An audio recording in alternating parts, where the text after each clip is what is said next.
Olá, boa noite. Meu nome é Camila, sou do Ministério Esperança de Israel e hoje aqui no Quinta com a Palavra nós continuaremos falando sobre o nosso tema do mês de outubro, que é o tema do mês gratidão. Como testemunho de gratidão, que é um tema do vídeo de hoje, que é o título do vídeo de hoje, a gente vai falar sobre a mulher de Samaria, que está uma passagem que está no livro de João, no capítulo 4, nos versículos 1 a 42. E eu vou fazer uma breve leitura dessa passagem para você, para que você possa entender do que a gente vai falar hoje, como a gente vai abordar a gratidão. Se você tiver uma Bíblia na sua casa e você quiser abrir, fique à vontade para acompanhar, mas se não, é só acompanhar a minha leitura. Vamos lá? Capítulo 4 do livro de João diz assim, a partir do versículo 1. A mulher de Samaria. Quando, pois, o Senhor veio a saber que os fariseus tinham ouvido dizer que ele, Jesus, fazia e batizava mais discípulos que João, se bem que Jesus mesmo não batizava, e sim os seus discípulos, deixou a Judéia, retirando-se outra vez para a Galiléia, e era-lhe necessário atravessar a província de Samaria. Chegou, pois, a uma cidade samaritana chamada Sicar, perto das terras que Jacó dera a seu filho José. Estava ali a fonte de Jacó. Cansado da viagem, assentara-se Jesus junto à fonte, por volta da hora sexta. Nisto veio uma mulher samaritana tirar água. Disse-lhe Jesus: dá-me de beber. Pois seus discípulos tinham ido à cidade para comprar alimentos. Então lhe disse a mulher samaritana: como, sendo tu judeu, pedes de beber a mim, que sou mulher samaritana? Porque os judeus não se dão com os samaritanos? Replicou-lhe Jesus: se conheceras o dom de Deus, e quem é o que te pede, dá-me de beber, tu lhe pedirias, e ele te daria água viva. Respondeu-lhe ela: Senhor, tu não tens com o que atear e o poço é fundo. Onde, pois, tens a água viva?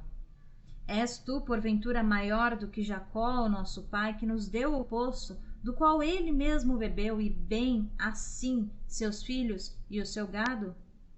Afirmou-lhe Jesus: quem beber desta água tornará a ter sede. Aquele, porém, que beber da água que eu lhe der, nunca mais terá sede. Pelo contrário, a água que eu lhe der será nele uma fonte a jorrar para a vida eterna.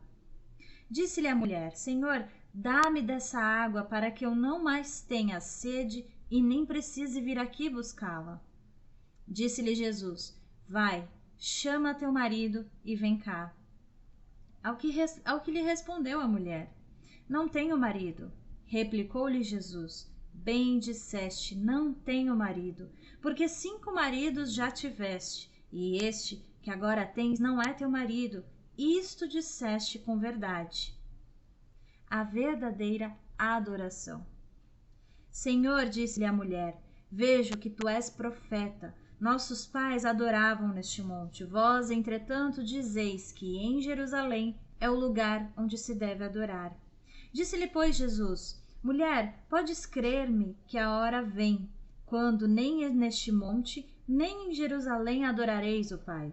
Vós adorais o que não conheceis, nós adoramos o que conhecemos, porque a salvação vem dos judeus. Mas vem a hora, e já chegou, em que os verdadeiros adoradores adorarão o Pai em espírito e em verdade. Porque são estes que o Pai procura para seus adoradores. Deus é espírito, e importa que os seus adoradores o adorem em espírito e em verdade. Eu sei, respondeu a mulher, que há de vir o Messias, chamado Cristo. Quando ele vier, nos anunciará todas as coisas. Disse-lhe Jesus: eu o sou, eu que falo contigo. Neste ponto chegaram os seus discípulos e se admiraram de que estivesse falando com uma mulher. Todavia, nenhum lhe disse: que perguntas ou por que falas com ela?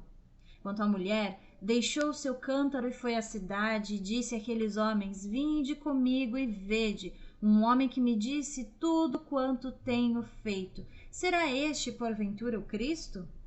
Saíram, pois, da cidade e vieram ter com eles. Nesse íntere, os discípulos lhe rogavam, dizendo: Mestre, come. Mas ele lhes disse: Uma comida tenho para comer, que vós não conheceis. Diziam então os discípulos uns aos outros: Ter-lhe-ia porventura alguém trazido que comer? Disse-lhe Jesus: A minha comida consiste em fazer a vontade daquele que me enviou e realizar a sua obra. Não dizeis vós que ainda há 4 meses até a ceifa? Eu, porém, vos digo: erguei os olhos e vede os campos, pois já branquejam para a ceifa. O ceifeiro recebe desde já a recompensa e entesoura o seu fruto para a vida eterna, e de Sarte se alegram tanto o semeador como o ceifeiro. Pois no caso é verdadeiro ditado: um é o semeador e outro é o ceifeiro. Eu vos enviei para ceifar o que não semeastes, outros trabalharam e vós entrastes no seu trabalho. Muitos samaritanos creem em Jesus. Muitos samaritanos daquela cidade creram nele, e em virtude do testemunho da mulher que anunciara: Ele me disse tudo quanto tenho feito. Vindo, pois, os samaritanos ter com Jesus, pediam-lhe que permanecesse com eles, e ficou ali 2 dias. Muitos outros creram nele por causa da sua palavra, e diziam à mulher: Já agora não é pelo que disseste que nós cremos, mas porque nós mesmos temos ouvido e sabemos que este é verdadeiramente o Salvador do mundo.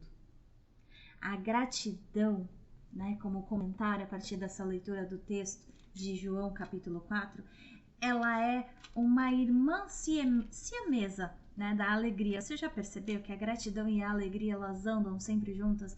E como a gente viu aqui na passagem, no capítulo 4 do livro de João, a mulher, quando Jesus passou por Samaria, ele foi até um poço, e por volta ali do meio-dia, da hora sexta, de acordo com a escritura bíblica, lá ele encontrou essa mulher nessa condição de tristeza. Era uma mulher que ela estava sem família estável, era uma mulher sem fé, era uma mulher sem respeito, sem a fidelidade de um amor verdadeiro que a acolhesse.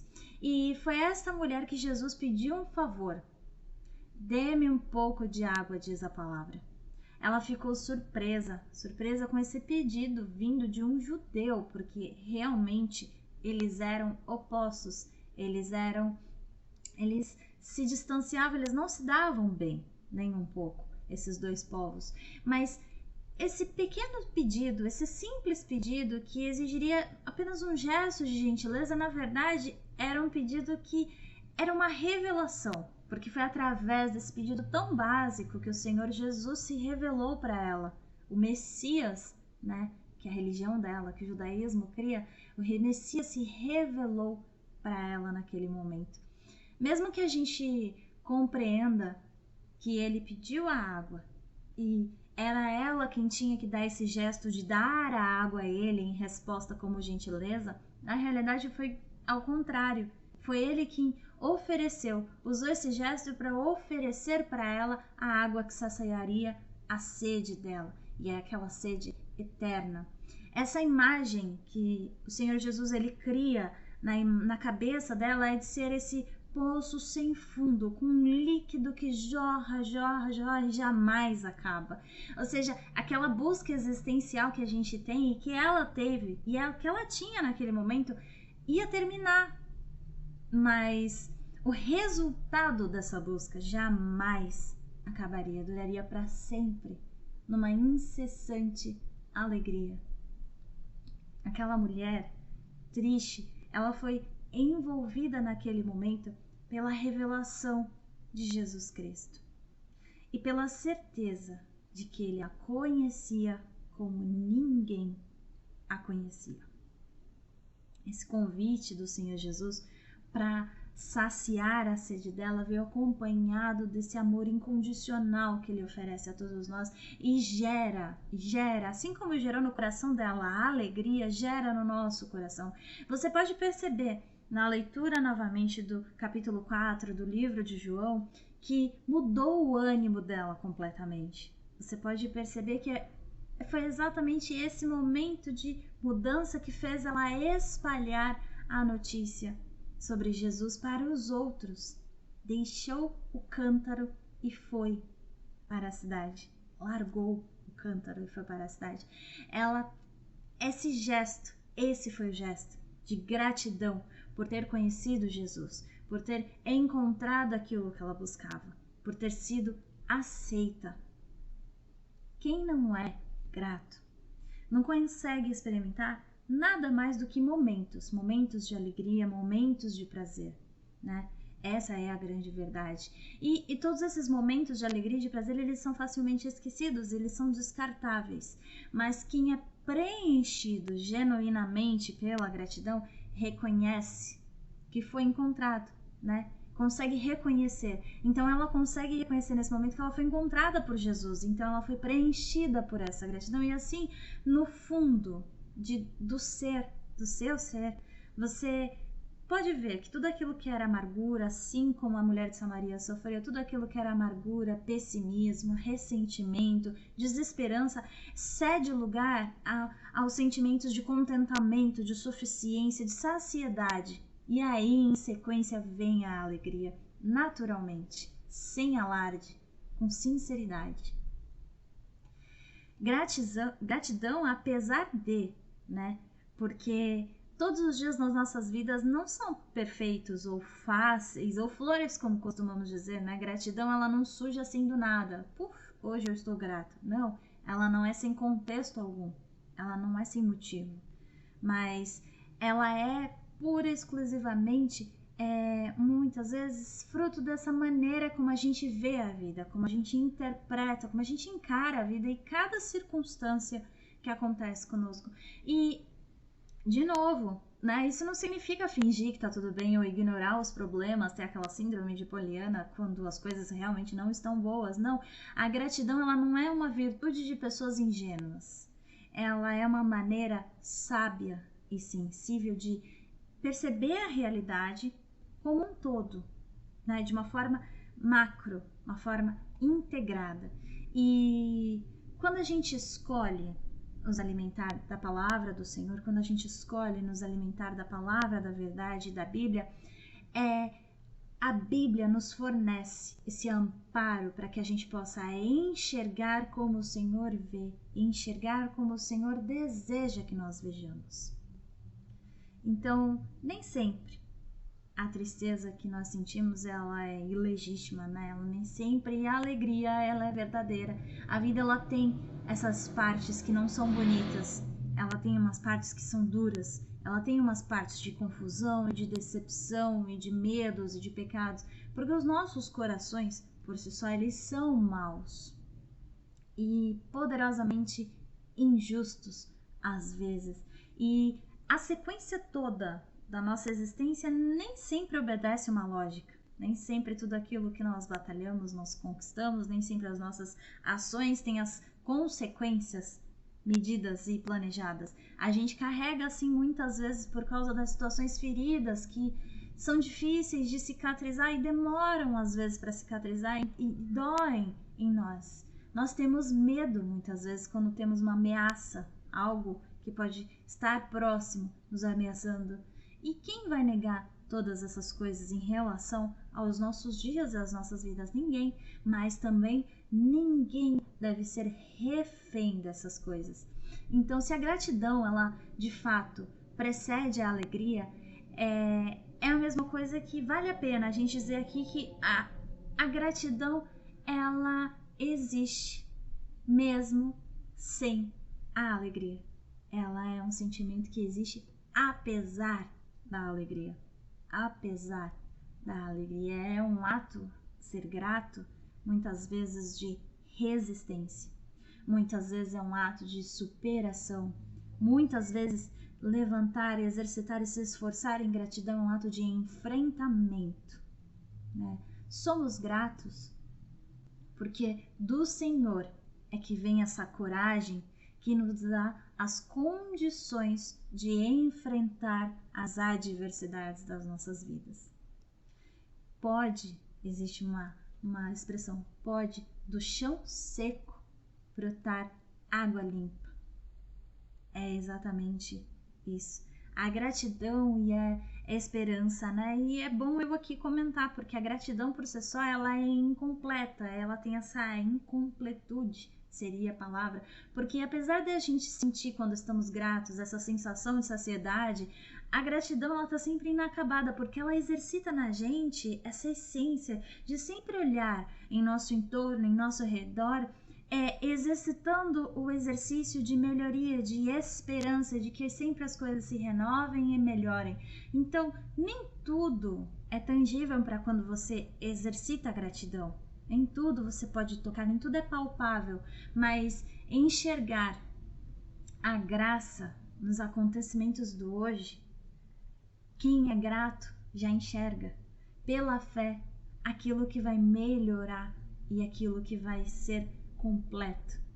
E aí a gente caminha dessa forma, exercitando a gratidão, com a gratidão, cheios de gratidão nos nossos corações, de forma que nós sabemos que somos incompletos, mas somos esperançosos.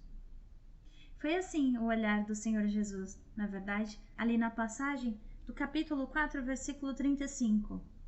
Não dizei vós que ainda há 4 meses até a ceifa? Eu, porém, vos digo, ergueis os olhos e vede os campos, pois já branquejam para a ceifa. Ainda não vemos o fruto, mas sem dúvida ele surgirá. Não dá para sustentar nenhum tipo de gratidão sem nenhuma gotinha de esperança. Se não houver uma gotinha de esperança, não tem como sustentar a gratidão. E no que tange a isso, a palavra de Deus ela nos enche de motivos para sermos esperançosos. Nós, os que escolhemos crer no Senhor Jesus, nós que somos ditos povos da promessa, somos os que teimam em esperar pelo retorno dele. Somos os que sabem e carregam essa esperança no coração de que todas as coisas no futuro serão melhores do que hoje, que o amanhã sempre trará algo melhor. A mulher samaritana, ela cavou fundo e encontrou alegria. Os seus conhecidos também, né? Como nós vimos, o Senhor Jesus ensinou aos discípulos a devolverem a esperança de que o trabalho iniciado, mesmo que seja árduo, seria concluído, como a gente viu no versículo 34.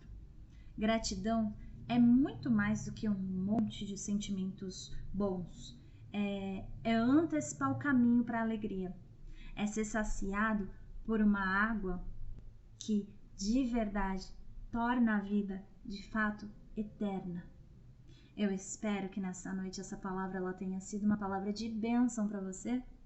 Deixo aqui, se você não acompanhou com a sua Bíblia, o livro de João, capítulo 4, versículos 1 a 42, para você dar uma lida e uma meditada. Eu agradeço demais a tua companhia nesta quinta-feira e eu espero em Deus, se o Senhor assim permitir, que na próxima quinta nós estaremos juntos uma vez mais, encerrando o tema gratidão, que foi o tema do mês de outubro, aqui no Quinta com a Palavra. Deus abençoe a sua vida.